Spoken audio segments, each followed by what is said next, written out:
الخرفان يا جماعه، الخرفان ليتهم ساحت خالص، ليتهم ساحت خالص وما عادش ليهم عين والله. سبحان الله يعني. تحس كده انك شايف اللي نزلت على دماغه وعلى عينيه، ما هوش عارف يقول حاجه. اه والله ما هو عارف يقول حاجه.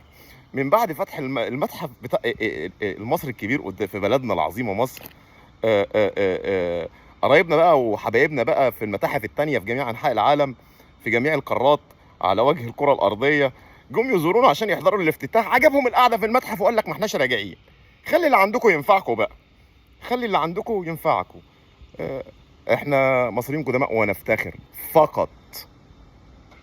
بنحب الناس كلها. مير سنت نور ايجيبتش und mir hei alle Leute gerne und mir hei nie Angst von niemand. Mir helfen jeder was ist sauber von ihnen. تحيا مصر وتحيا دنديت. وتحيا حورس 38.